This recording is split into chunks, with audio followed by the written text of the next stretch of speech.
CST 105, exercise 8. This week we were implementing a class.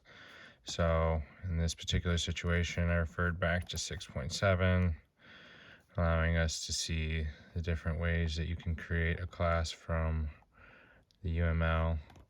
So in this case, we have playing card as the class object we're creating with two private variables, one a char and one an integer. From there, we go ahead and go through and break down what's our setters and getters. Playing card being a setter. We have two getters, two more setters, and then a toString method and an isMatch method.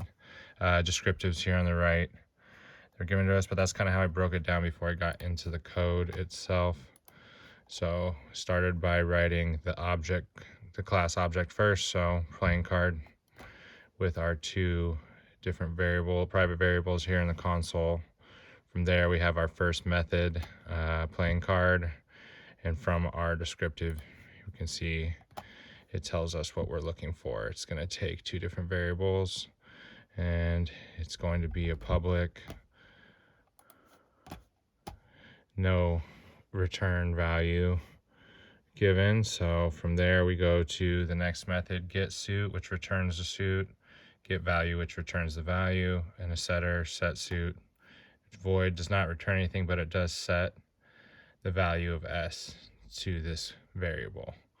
From there, we also have our setValue method, which I wrote an if-else statement for, so that way we knew that that value wouldn't exceed what we're trying to index for the amount of cards that are in lieu value to a deck of playing cards, because it only goes between 2 and an ace. So we have to implement it with logic to be able to take that, and in those cases when we're trying to return values, we have to be able to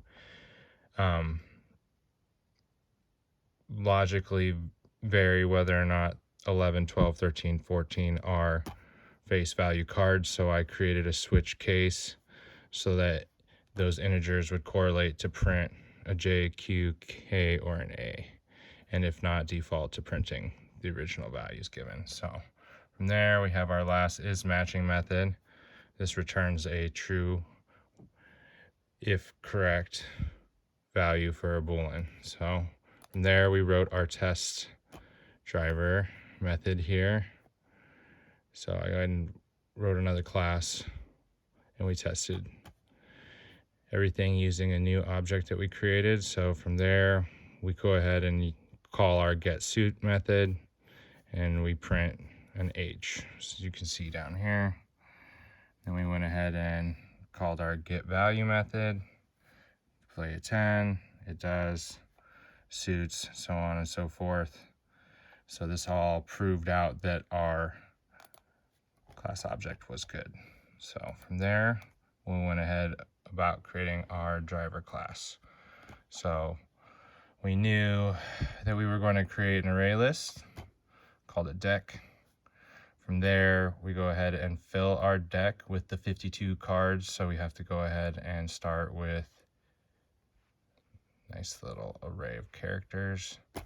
And we iterate through this loop, starting with each one of our suits and going and incrementing through 1 through 14 or 2 through aces. So, and adding those to deck. And from there, we're going to generate two random numbers that are being assigned to deck, the size of deck, random integers to the size of deck, and then getting them and assigning it to card 1 and card 2. From there, that allows me to go ahead and use the original methods that we created in our class object to go ahead and get those values and display them within our system printout here.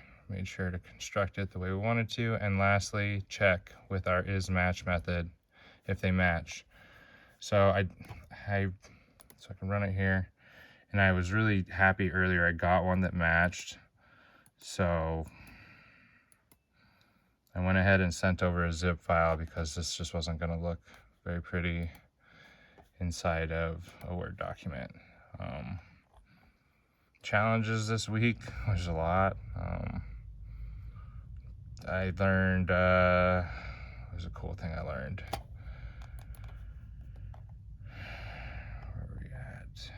the string dot value of, I like that. I learned that you could get any value to print to string, so that was something cool. And a lot of the other stuff was just helpfully, you know, found here in the actual book. So thank you.